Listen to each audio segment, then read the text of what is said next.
Mesdames et messieurs, bonsoir. Merci d'avoir choisi RTI1 à la une de ce 20h. La première dame, Dominique Ouattara, communie avec les fidèles chrétiens d'Arsini Mafia. Hier, vendredi 24 décembre, elle a pris part au réveillon de Noël à la paroisse Sainte-Thérèse de l'Enfant Jésus. Madame Dominique Ouattara a fait plusieurs dons en nature et en espèces estimés à 41 millions de francs CFA. La fête de Noël célébrée à travers le monde ce 25 décembre. Les fidèles chrétiens en Côte d'Ivoire ont commémoré la nativité du Christ dans les temples et paroisses. Le Premier ministre Patrick Achi a prié avec les fidèles de la cathédrale Saint-Paul d'Abidjan. La messe de Noël a été dite par Monseigneur Jean-Pierre Cardinal Côtois, archevêque d'Abidjan. À Bembresso, les élèves arrêtés lors des violences liées au congé anticipé suivent une formation civique et citoyenne. Ces élèves pensionnaires du Centre de service civique d'action pour le développement de Bembresso ont reçu la visite des ministres Marietou Koné et Mamadou Touré. Leur séjour vise à leur inculquer des valeurs pour un nouveau départ. Ce 25 décembre, le pape François lance un appel au dialogue depuis la basilique Saint-Pierre à Rome devant des milliers de fidèles lors de ses bénédictions Urbi et Orbi à la ville et au monde. Le souverain pontife a invité à entretenir des relations sociales face à la tentation du repli sur soi. Soyez les bienvenus sur RTI1. Livre après livre, elle s'est imposée dans l'univers des tout-petits. Même les grands sont séduits par ses histoires. Dans ce monde féerique de la littérature enfantine, elle entraîne ses lecteurs depuis des décennies. Fatou Keïta est une écrivaine ivoirienne de référence, 25 ans de carrière dans l'écriture, auteur prolifique, près d'une trentaine de publications. Celle qu'on surnomme la déesse de la littérature enfantine est avec nous. Fatou Keïta, notre invitée de la page culture, elle vient de publier « Mais lâche ta tablette ». C'est le titre de son dernier album. Bonsoir Fatou Keïta. Bonsoir. Joyeux Noël. Joyeux Noël à vous aussi. Alors, l'humanité célèbre la nativité du Christ aujourd'hui. C'est un moment de partage, on offre des cadeaux. Alors, j'ai envie de vous demander, avez-vous offert aussi des cadeaux et quel type? Oui. Des tablettes? Tablette, j'ai offert un petit téléphone à ma petite qui travaille chez moi. Sinon, non, pas de, pas de tablette. Pas de tablette, mais elle sera scotchée sur son écran. Ah oui, ben, on va lutter. Vous allez lutter. Et justement, vous parlez de tablettes, d'écran, qu'on devrait lâcher un tout petit peu. Vous allez nous en dire davantage. Tout à fait. Pourquoi il faut lâcher les tablettes? Pour voir le monde, oui. Ce sera tout à l'heure. Tout à l'heure. Dans une trentaine de minutes, vous nous en direz davantage, justement. On reste pour le moment ensemble. On va voir cette messe à laquelle a participé la première dame Dominique Ouattara. Elle a communié avec les fidèles chrétiens d'Assini Mafia. C'était hier vendredi 24 décembre. La première dame a pris part au réveillon de Noël à la paroisse Sainte-Thérèse de l'Enfant Jésus.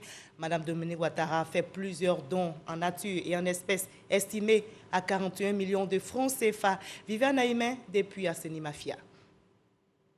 Assini Mafia, dans l'espoir et la joie, en ce 24 décembre, veille de Noël. Pour les fidèles catholiques de cette localité, un seul lieu d'attraction en ce début de soirée, la paroisse Sainte-Thérèse de l'Enfant Jésus, pour prendre part à la messe de Noël en présence de la première dame de Côte d'Ivoire, Dominique Ouattara. Une présence qui vient apporter du baume au cœur de tous ces fidèles affligés par la destruction depuis le 1er avril 2020 d'une grande partie du bâtiment de leur église causée par une tornade qui s'est abattue. C'est sous un grand chapiteau dressé dans la cour de l'église que la célébration religieuse s'est déroulée. La commémoration de la naissance du Sauveur du monde annoncée par la Bible s'est faite dans la ferveur entretenue par des chants et des invocations à Dieu.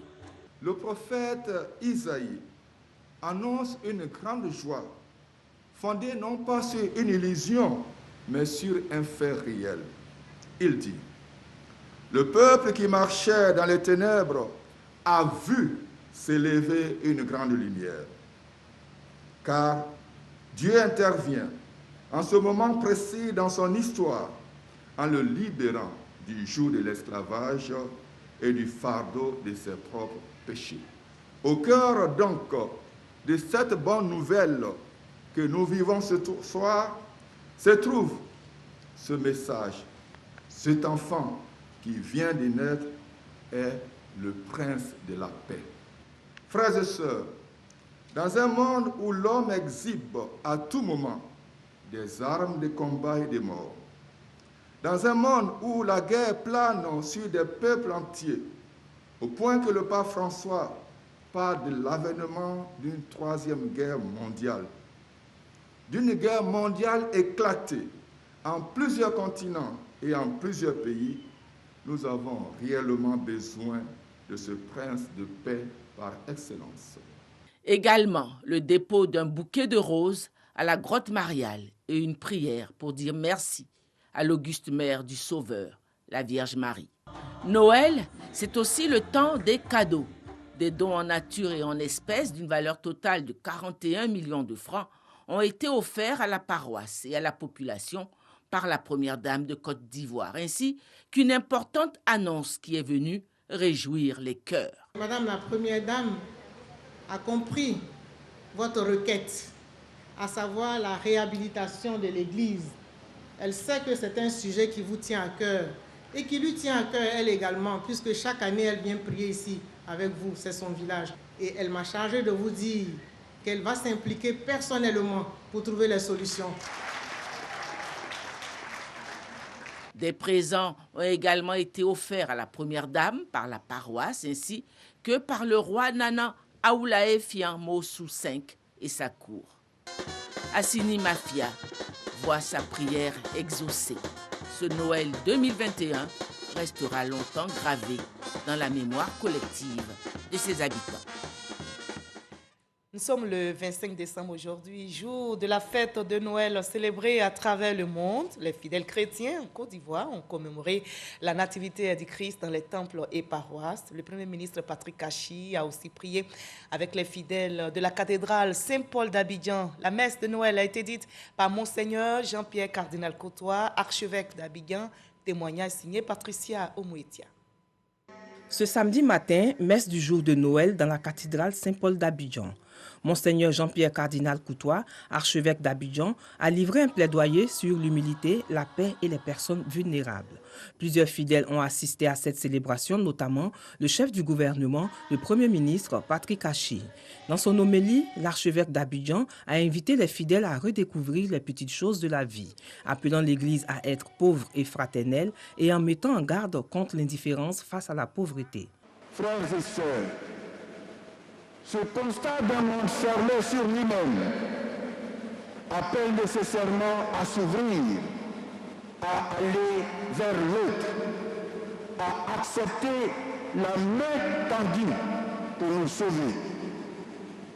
Oui, tant que notre humanité déniera à Dieu un droit de regard sur la gestion de ce monde, alors il continuera sans être pessimiste à aller à vélo. Une célébration sobre, soutenue par la chorale des anges, a laissé apparaître une forte émotion dans les yeux des fidèles au cours de cette messe du jour de la fête de Noël, jour de la naissance de Jésus. Émotion également hier, vendredi 24 décembre. Les fidèles chrétiens se sont retrouvés dans les paroisses et les temples pour commémorer la naissance de Jésus-Christ. Les guides religieux ont axé leur message sur la réconciliation, l'amour, la fraternité entre les populations. Franck Guadio. Paroisse Sainte-Cécile des Deux Plateaux à Cocody. Des prières, des chants d'adoration et de louanges, ambiance festive similaire à Notre-Dame du Perpétuel Secours, Trècheville. Dans plusieurs communes du district, les fidèles chrétiens commémorent ainsi la naissance de Jésus-Christ. Lorsqu'on célèbre Noël, c'est pouvoir inviter les fidèles à pouvoir se concentrer, sinon centrer leur existence sur la joie. Cette joie-là qui est d'abord, on va dire, proximité avec Dieu, joie qui nous permet de pouvoir nous fixer sur l'objectif qui est la vie éternelle. Il est venu pour que nous soyons plus humains, à nous d'expérimenter ces valeurs de simplicité, d'humilité, de vérité, de justice. Autre lieu de culte, église USO, mais aussi le temple du christianisme céleste, dit temple Emmanuel, et l'église du Christ, mission Aris du temple de Noé, dans la commune de Yopougon. L'heure est également au recueillement. Les fidèles expriment leur reconnaissance au Christ pour ses bienfaits. Les guides religieux On porte aux fidèles le message de la réconciliation, de la paix et de la fraternité. Que chaque Ivoirien se rapproche de son frère, de sa sœur, pour que la paix véritable soit vécue en Côte d'Ivoire, notre pays, pour que nous puissions vivre en paix en nous souvenant de ce jour. Depuis une semaine, nous sommes au couvent, nous sommes ressaisis de tout. Nous prions pour le pays, nous prions pour les affairistes, nous prions pour les opérateurs économiques. Donc, ce jour-là, le Christ apporte toutes les grâces que nous entendons. C'est ensemble qu'on peut gouverner ce pays. Qu'il y ait la paix, qu'il y ait le pardon, la réconciliation, afin que ce pays-là puisse redémarrer de nouveau. Cette nuit de reconnaissance à Dieu tenue dans une ambiance bon enfant est l'occasion pour certains tout petits d'exprimer leur talent. Lecture des Saintes Écritures, poèmes, ballets et processions. Menu de choix pour cette célébration du réveillon de Noël. Ambiance bon enfant également du côté des Boakés. Les fidèles chrétiens ont célébré la fête de Noël dans les églises et autres lieux de culte. Les célébrants de la messe de la Nativité ont invité tous les fidèles à l'amour, à l'humilité dans toutes leurs actions, comme le recommande Dieu le Tout-Puissant. Soro Corona. Célébration de la messe de Noël à l'église catholique Saint-Martin du Boaké, quartier Air France. Un événement majeur pour les fidèles catholiques. Cette célébration religieuse symbolise la naissance de l'enfant Jésus, sauveur de l'humanité. Le culte de Noël à l'église catholique est surtout dédié aux enfants. Occasion pour les tout-petits de prier pour leurs parents. Je suis venue à la messe pour venir demander à Dieu le pardon. Je confie mes péchés à Dieu et qu'il guérisse ma mère. Le célébrant de la messe de la Nativité invite ses coreligionnaires à faire preuve d'humilité comme le recommande Dieu. Dans la simplicité de la crèche que vous voyez ici, Dieu qui se fait homme en naissant dans une mangeoire. Donc, à partir de là, les pauvres, les riches, tous ceux qui sont malades, rejetés ou infirmes peuvent venir simplement dans la foi à Jésus pour recevoir ce dont ils ont besoin et particulièrement pour être rachetés du péché. Noël est l'une des fêtes religieuses les plus importantes de l'année liturgique chrétienne. Chaque année, les familles catholiques installent dans leur maison une crèche qui représente la scène de la naissance de l'enfant Jésus. Voilà, à l'instar de tous les fidèles chrétiens dans le monde, les Ivoiriens en pèlerinage en Turquie ont célébré la messe de Noël dans l'une des plus vieilles villes de l'Église, à Istanbul, et c'est à la faveur du projet dénommé Pèlerinage Nativité Turquie 2021, financé par l'État ivoirien et piloté par la Direction générale des cultes. On en parle avec nos envoyés spéciaux, Fernand Conan et Dangui Dangui. C'est dans cette église d'Istanbul, baptisée Saint-Jean-Saint-Paul, construite en 1453, que les pèlerins ivoiriens ont célébré la messe de Noël. Leur présence en ce lieu est perçue comme une grâce. C'est un renouvellement de la bonté de Dieu d'abord dans ma vie, parce que le Seigneur m'a permis d'être sur cette terre afin de manifester encore de ses œuvres. Je n'avais jamais pu penser qu'un jour je ferais Noël dans ce pays qu'est la Turquie. Aujourd'hui, c'est vraiment une grâce pour moi que le pays m'offre de venir passer Noël dans un pays pratiquement musulman et qu'aujourd'hui la lumière même s'élève dans tout ce pays. Vraiment, c'est une grande joie pour moi. L'abbé Éric Martial Yapobi a dirigé la prière et rendu hommage à Dieu et aux autorités ivoiriennes qui ont facilité ce pèlerinage. Cela me donne cette abnégation, cette détermination, cette volonté, ce désir ardent de pouvoir toujours me mettre au service du Seigneur. Voilà pourquoi je dis merci à Dieu qui permet ce moment providentiel et que cette providence se rende plus visible à mes yeux pour que je sois un prêtre selon son cœur.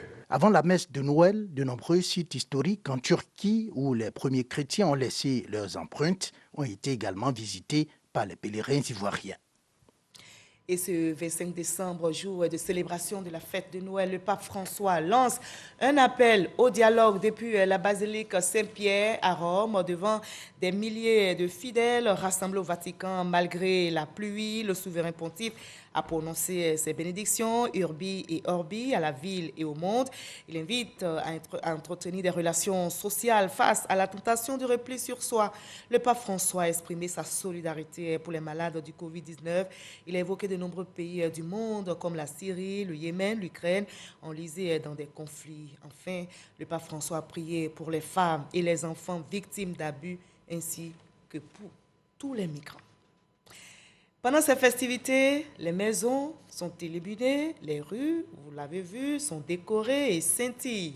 La fête de Noël, célébrée par tous, est un moment de prière, de partage. On offre des cadeaux aux démunis et surtout aux enfants, mais la fête de la Nativité, célébrée par tous, est diversement interprétée. Son sens, son intérêt, son enjeu. Les opinions divergent. La célébration de Noël ne fait pas du tout l'unanimité. Je vous propose dessus maintenant ces regards croisés de plusieurs opinions religieuses sur la question. C'est un dossier signé Théodore Zouzou, Franck Quadio. On suit ensemble. Aujourd'hui, il nous est né un sauveur, l'enfant Jésus selon la Bible. C'est alors jour de Noël et cette naissance est célébrée à travers le concept de Noël. Et cela dans le dernier mois du calendrier grégorien. Le catholicisme emporte la théologie. C'est à la réalité le moment de dire à Dieu de bénir la nouvelle année. Noël, dans sa forme actuelle, a été instauré par le pape Liberius au IVe siècle, exactement en l'an 354. Le pape Liberius a saisi donc cette opportunité après la mort de Constantin pour christianiser cette fête traditionnelle en l'honneur du dieu soleil. Et comme le solstice d'hiver coïncidait avec cette fête traditionnelle saturnale, donc du soleil, le pape a fixé cette date de la naissance du Christ le 25 et non pas le 24 décembre. Fêter l'enfant Jésus, célébrer Noël, ses pratiques et symboles, dates et manifestations qui ne font pas toujours l'unanimité. La Bible n'en fait pas mention de la date de la célébration. Comme le 25, qui suit toujours est férié, donc nous on rassemble nos chrétiens, on les édifie, on les instruit, on les affermit. Chrétiens, catholiques et certains évangéliques valident la célébration de Noël sous sa forme actuelle. Nous célébrons un personnage qui a existé. Et la Bible elle-même en parle quand on prend les prophéties messianiques, c'est-à-dire les prophéties qui concernent la venue du Messie. Maintenant, à quel moment il est venu au monde de façon exacte, ça peut échapper à la connaissance de l'homme. C'est de façon conventionnelle, la date à laquelle on célèbre a été choisie. L'Église ariste et une opinion musulmane retiennent cette orientation. La Bible nous a révélé qu'un enfant nous a été donné. Un sauveur est venu dans le monde. Pour nous, c'est l'essentiel, ça suffit. De dire que c'est pour nous qu'il est venu nous sauver. Si la nouvelle correspond effectivement, je dis bien effectivement, à la naissance de Jésus, ça veut dire qu'il n'est pas interdit à un musulman de se réjouir de la naissance d'un prophète. Bon, maintenant, c'est la manière dont le musulman peut se réjouir. Offrir les cadeaux à ses enfants par rapport à Noël. Peut-être que les enfants vont te demander, ce cadeau-là, c'est par rapport à quoi? C'est à toi maintenant de dire, ce cadeau-là, c'est par rapport à la naissance de l'un des prophètes de Dieu, qui s'appelle, nous on l'appelle Issa, mais au christianisme on appelle Jésus. Et sans oublier le jour de la naissance de ton prophète aussi, qui est Mohamed. Quand ça arrive, tu achètes aussi les cadeaux pour les enfants. Noël, à l'analyse de notre aspect de la théologie chrétienne, est issu du paganisme, c'est-à-dire d'origine païenne. Ce pasteur baptiste a même publié une œuvre faite de Noël au regard de la Bible sur le sujet. Pour lui, la célébration de Noël est un fait social. C'est plutôt une lecture spirituelle et pas une lecture spatiale ou bien temporelle. Alors il faut pouvoir élever le débat. Si Jésus-Christ est né, il est bien né un jour de l'histoire, en un lieu. Et c'est écrit que c'est à Bethléem. Quant au jour, que ce soit le 15 février ou le 14 février ou le 25 décembre, nous disons qu'il est né et nous nous approprions la victoire du soleil sur les ténèbres. Un dénominateur commun, l'amour pour Dieu, le Créateur, la paix sociale et l'espérance en une vie éternelle. Et c'est cela qui est à retenir. Et c'est cela que nous retenons également. Et c'était les regards croisés sur la fête de Noël, dossier réalisé pour vous par Théodore Zouzou et Franck Quadio. Quel dispositif sécuritaire pour ces fêtes de fin d'année? Eh bien, les forces de l'ordre sont en mission à travers l'opération Mirador qui est bien déployée sur l'ensemble du territoire pour permettre aux populations de passer de très très belles fêtes. Les grands commandements sont en visite de terrain, nous rapporte Abou Sango. Salle synthèse du centre opérationnel interarmé à l'état-major général des armées. Point de situation de l'opération Mirador 2021. Opération de sécurité publique intérieure qui vise à sécuriser la période des fêtes de fin d'année. Le chef d'état-major général des armées, le général de corps d'armée Lassina Doumbia et l'ensemble des chefs des grands commandements s'assurent que toutes les dispositions ont été prises afin d'offrir aux populations des fêtes sécurisées et paisibles. Une présentation qui a été suivie d'une visite de terrain des grands commandements pour s'enquérir du bon fonctionnement du dispositif mis en œuvre au Centre de coordination des décisions opérationnelles CCDO pour une présentation du plan de sécurisation. Situation globalement calme sur le terrain, puis le cap est mis sur la radiodiffusion au plateau, à la paroisse Saint-Jean de Cocody et à la radiodiffusion télévision ivoirienne dans la commune de Cocody. Partout où ils sont passés, les grands commandements ont pu se rendre compte du bon fonctionnement du dispositif.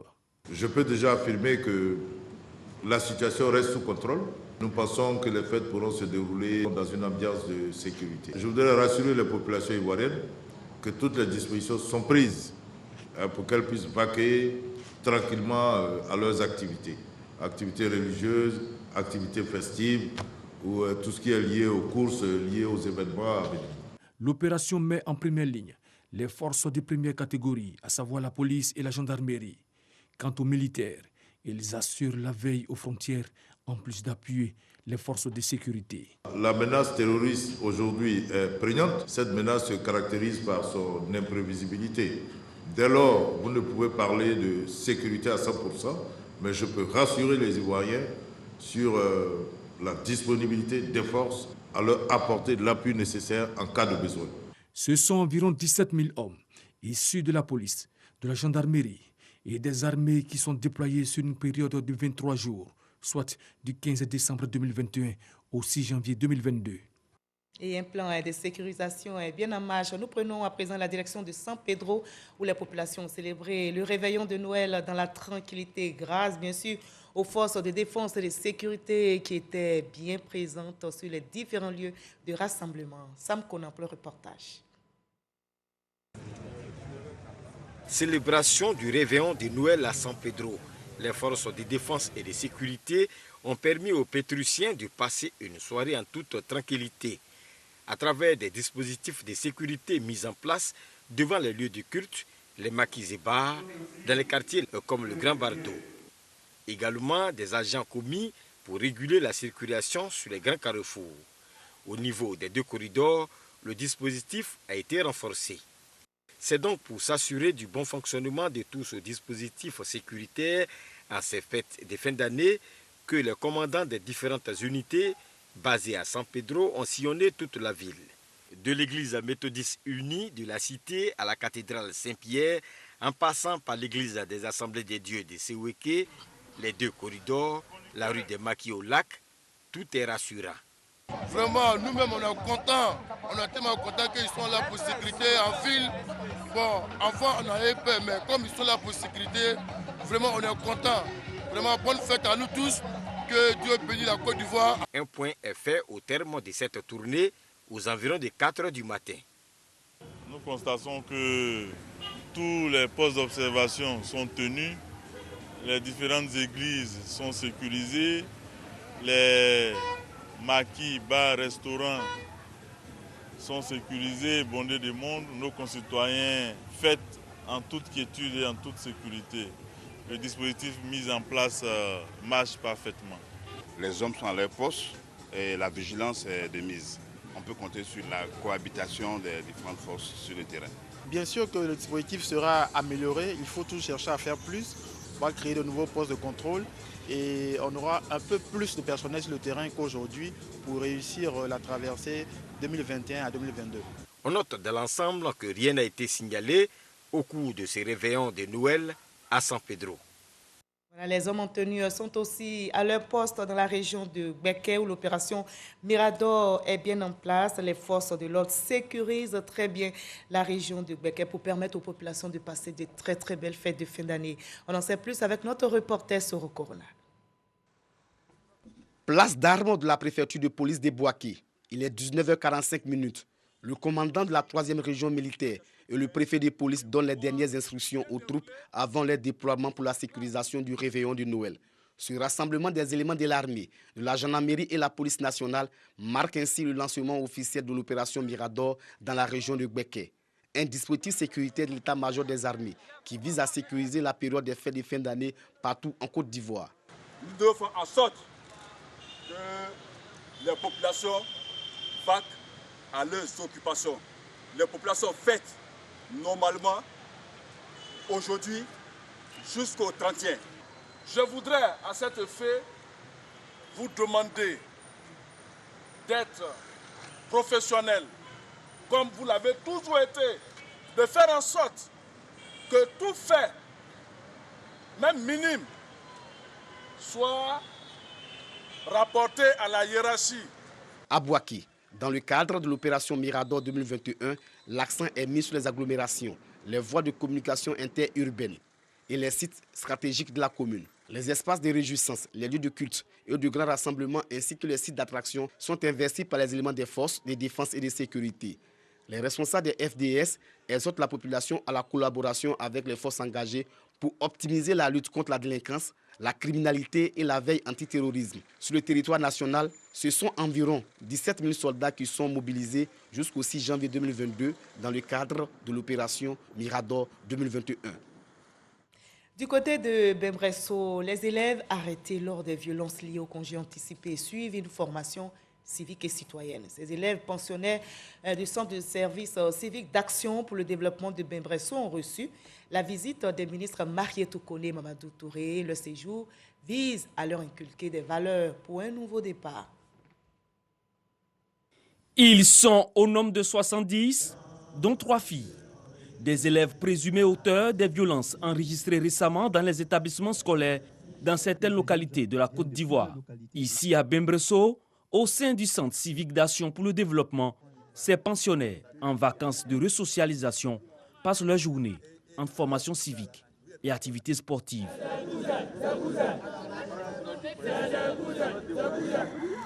Ils vont recevoir après ça des modules de formation au civisme et à la citoyenneté, également des modules de formation au volontariat et au bénévolat. Et avec eux, à la fin de leur formation, nous allons procéder à l'analyse de contexte afin d'élaborer avec un plan d'action qui va leur permettre de dérouler un certain nombre d'activités lorsqu'ils vont rentrer chez eux en famille. Plus question de laisser prospérer le désordre dans les établissements scolaires. Ces pensionnaires l'ont bien compris et l'instant est au regret. Madame le ministre, nous sommes désolés de ce que nous avons fait. Nous savons en âme et conscience que nous avons agi dans le mal et dans l'esprit groupal et nous regrettons amèrement ce que nous avons fait. Et pour cela, nous demandons pardon aux yeux de la population ivoirienne. Dans un langage franc et ferme, les ministres Mariatou Kone et Mamadou Touré ont appelé à un changement de comportement et au respect du calendrier scolaire. Vous avez des encadreurs militaires qui vont leur inculquer la discipline, le respect de soi-même, le respect de son environnement, de ses parents, de l'autorité. Et puis il y aura aussi des psychologues qui vont les accompagner pour comprendre les causes profondes de leurs agissements. Qu'au sortir d'ici, nous puissions les reverser à l'éducation nationale pour nous en étant sûrs que ces enfants ont pu évoluer et ne retourneraient plus en arrière et puissent même actuellement, s'ils sont encore retenus dans leur établissement, être des ambassadeurs auprès d'autres élèves. Je suis une maman indignée, je suis une maman écœurée, je suis une éducatrice qui ne comprend pas que des enfants se comportent de la sorte, défient l'autorité parce que les règles ont été édictées, il faut respecter les règles et ils compromettent leur avenir. Tout le monde doit prendre conscience que l'école n'est pas un lieu de jeu. L'école n'est pas un lieu de violence, mais un lieu où on va pour travailler, pour préparer son avenir. Créé en 2017, le Centre civique d'action pour le développement de Bembresso accueille chaque année des enfants en situation difficile ou en conflit avec la loi.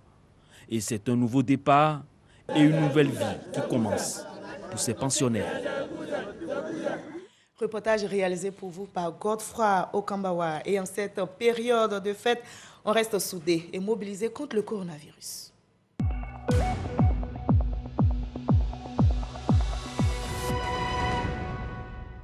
Voilà, les chiffres de ce samedi 25 décembre révèlent 455 nouveaux cas de Covid-19 sur 2478 échantillons prélevés, soit 18,4% de cas positifs, 41 nouvelles guérisons et 0 décès. À la date du 25 décembre 2021, la Côte d'Ivoire, notre pays, compte 63 847 cas confirmés, dont 61 245 personnes guéries, 707 décès et 1884 cas actifs. Restons vigilants, continuons de respecter les gestes barrières. Voilà, on en arrive à l'entretien avec notre invité de la page culture. Voyons d'abord le jingle.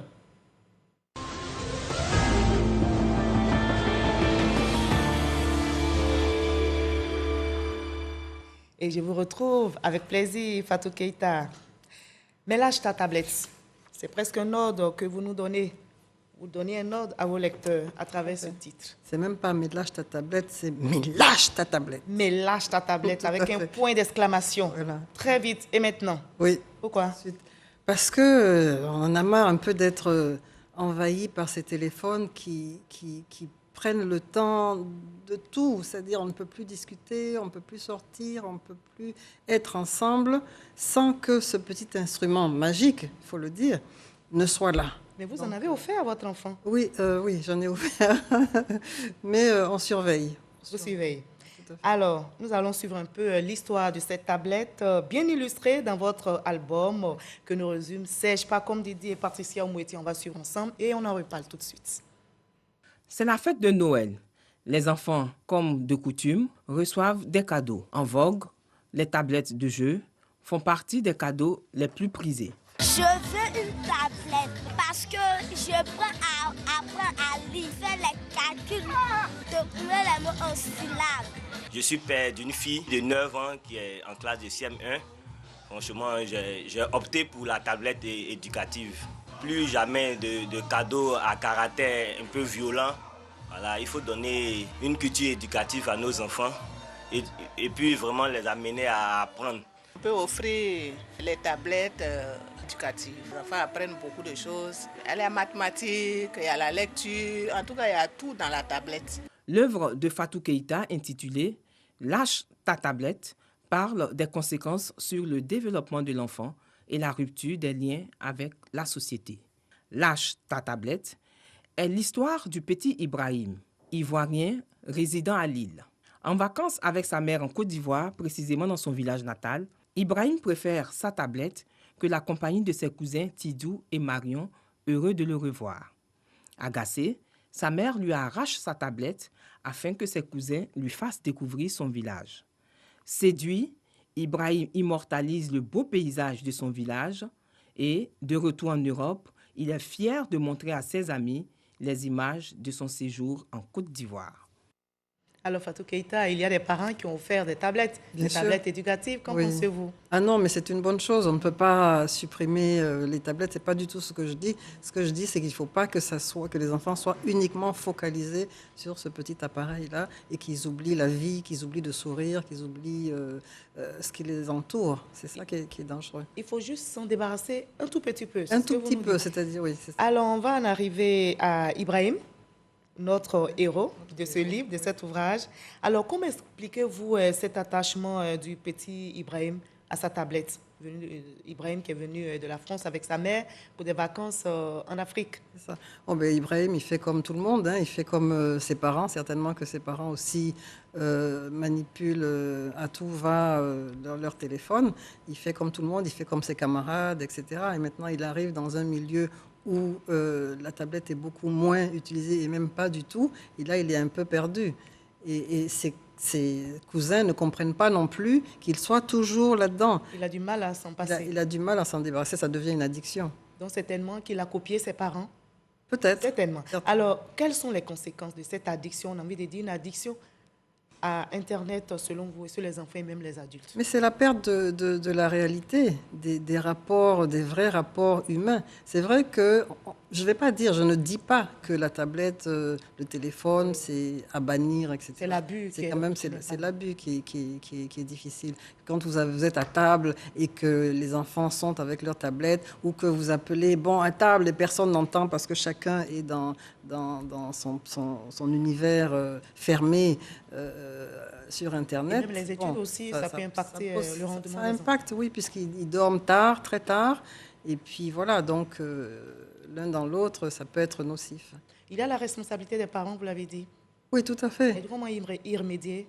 Il faut qu'eux-mêmes se disciplinent. Il faut qu'eux-mêmes se disciplinent et lâchent un peu la tablette. D'accord. Alors, lâchons un peu nos tablettes. Nous sommes tous interpellés. Pour les livres, les causeries? Oui, pour les causeries, pour les voyages, à travers son territoire, aller voir à côté qu'est-ce qui se passe, découvrir un peu comment les gens vivent, ce qu'ils mangent, voir les habits, vous avez une belle robe, voilà. Tandis que quelqu'un qui est figé sur son appareil, il ne voit rien, il n'entend rien, il n'a plus de discussion. Voilà. Est-ce que ça peut prendre la place des livres? Je n'ai pas d'argent pour m'acheter un livre de Fatou Keïta, un album de Fatou Keïta, mais je l'ai en résumé sur Non, moi je crois Internet. que c'est pas pareil. C'est pas pareil. Quelle est la Un différence? livre, mais bon, moi j'aime les livres, et voilà, c'est pas pareil, ça se touche, ça se sent même, il y a de belles illustrations, ça n'a rien à voir avec la tablette. Moi, je refuse de lire un livre sur une tablette, sur un téléphone, c'est pas pareil du tout. On vous suit, il faut faire la différence. Oui, il faut faire la différence. Alors, vous affirmez très souvent qu'on n'est pas écrivain pour enfant qui veut. Non, n'est pas écrivain pour enfant qui veut, ça c'est vrai. Je pense que quelqu'un qui écrit pour les enfants, c'est quelqu'un qui connaît bien les enfants. Et Fatou Keïta connaît bien les enfants. Oui, je connais bien les enfants, je les aime, j'adore les enfants, j'adore leur univers et j'aime beaucoup ceux qui lisent, ceux qui le regardent. Donc ça, c'est extrêmement important. Si vous ratez ça, vous ne pouvez pas avoir une belle histoire. Et donc, c'est le choix que vous avez opéré, c'est qui guide ce choix? Disons que moi, je suis rentrée dans l'écriture d'abord parce que je suis une littéraire pure.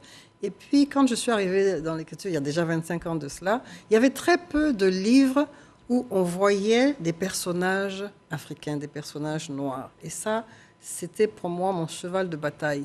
Que les petits Européens, parce que nous avons de beaux livres à présent, qui sont tout à fait compétitifs avec les livres... Bien illustrés d'ailleurs. Très bien illustrés, très compétitifs avec les livres qui nous sont importés. Donc, c'est un plaisir pour moi de savoir que ces livres voyagent, que les petits Européens ouvrent des livres et voient dedans des personnages qui ont la peau couleur chocolat. Parce que nous avons grandi avec des livres où il n'y avait que des personnages blancs. Nous avons grandi avec des poupées qui n'étaient que blanches aux yeux bleus. Ça continue aujourd'hui, on continue de donner des poupées. Un peu moins, oui, un peu moins. Il y a quand même maintenant, il y a beaucoup de poupées noires. Ils sont très jolis. Et donc ça, il faut cultiver cela. Et il faut que nous ayons nos livres qui soient exportables et que le monde entier s'habitue. Avec toutes les injustices qu'il y a contre les gens de couleur noire, mais bon Dieu, il faut justement habituer les petits occidentaux, les Chinois, etc., à voir dans leurs livres des personnages qui pensent comme eux, qui pleurent comme eux, qui rient comme eux, et qui comprennent que... Qui sont comme eux tout à fait, qui ont exactement les mêmes émotions, et qu'ils comprennent que les images stéréotypées qu'on a eues pendant des années et des années, où il y a Hakim Zambla qui vient au milieu des sauvages et tout, bon, que tout ça, c'est du passé, et que non, la race noire est aussi valable que la race blanche, et qu'il faut des interactions, il faut que les Européens se voient à travers les Noirs et que nous, nos enfants, se voient aussi dans les livres et ne voit pas que des petits occidentaux à qui il a Et on réussi. comprend pourquoi vous insistez pour que Ibrahim puisse lâcher sa tablette. Voilà. Parce qu'à un moment, quand il a lâché sa tablette, il a pu contempler le village. Ça. Il a pu voir le monde tel qu'il est. Il a pu voir des arbres magnifiques qu'il n'aurait pas vus s'il avait gardé sa tablette. Il a vu que sa cousine était bien tressée. Il ne l'avait pas vue, alors qu'elle était bien tressée depuis son arrivée chez eux. Et il ne voyait rien. Et donc, ça a été une délivrance. Il avait la nostalgie quand il est retourné en France. Il avait envie de revenir. Absolument. Malheureusement, le coronavirus sévit. C'était pour moi une façon d'introduire un peu cette l'actualité. maladie qui ne nous lâche pas, mais qui va nous lâcher. D'accord, ça va nous lâcher, bien sûr. Alors, cela fait 25 ans que vous publiez des albums jeunesse, un quart de siècle. Donc, quel bilan faites-vous de votre engagement pour cette jeunesse africaine? Moi, je suis très fière. Je suis très fière. Et quand je suis allée au Salon du Livre dernièrement... Vous étiez auteur à l'honneur? Oui, j'étais auteur à l'honneur. J'étais très fière de rencontrer 2 jeunes dames qui sont devenues écrivains parce qu'elles ont aimé mon premier livre, Le Petit Garçon Bleu. Ça les a tellement touchées qu'elles ont eu envie d'écrire. Et c'est une grande fierté pour moi. Quel bilan, mon Dieu, quand je rencontre des gens qui sont des adultes aujourd'hui et qui me rencontrent, qui me disent « C'est Fatou Keïta? Ah, madame, mais j'ai grandi avec vos livres. » Quel bonheur, vraiment. Et puis j'ai été récompensée un peu partout dans le monde. Donc c'est un bilan qui est très, très positif. Et on ne peut pas vous laisser sans vous demander de donner des petits conseils aux enfants, parce que vous nous dites que vous avez des secrets pour les enfants de 0 à 5 ans. Qui peuvent apprendre à lire et qui peuvent lire. C'est surtout aux parents qu'il faut donner des conseils. Des conseils. Rapidement, Il faut que les parents donnent des livres aux enfants, leur lisent. Il faut que les parents prennent un peu de temps pour les enfants. C'est trop facile de prendre une tablette et de mettre l'enfant avec sa tablette. Évidemment, l'enfant, il est content et tout. Mais ça ne suffit pas, c'est pas intéressant. Il faut que les parents eux-mêmes lisent les livres pour enfants. Après tout, ce sont des adultes qui écrivent pour les enfants. Donc, il faut que les parents aussi lisent ces livres-là pour voir ce que ça contient et qu'ils prennent leurs enfants sur leurs genoux et qu'ils leur lisent les histoires. Il y a un contact, il y a une complicité entre l'enfant et le parent, aussi bien la maman que le papa, pas tout le temps la maman, le papa aussi. Voilà, il faut donner du temps à ces enfants. Et c'est le meilleur cadeau c'est le meilleur, en cette période de Noël. Merci. Fatou Keïta, merci d'avoir été notre invité de la page culture. Et lâchez votre tablette. Et je lâche ma tablette, bien sûr, pour cet entretien avec vous qui finit malheureusement. Merci d'avoir été avec nous. Le 25 décembre, jour de Noël. Un mot à l'endroit de tous ces enfants qui vous aiment. Eh bien, joyeux Noël et puis lisez-moi. Merci beaucoup. Merci Fatou Keïta. Et vous l'avez compris aussi, ce journal est terminé. Allez, lâchez un peu nos tablettes. Rien ne peut remplacer la famille, les livres. Vous l'avez entendu. Tournons les pages de ces beaux ouvrages. Laissons un peu nos écrans pour nos proches que nous aimons tant. La vie virtuelle ne vaut pas le réel. Allez, à demain 20h avec le même plaisir.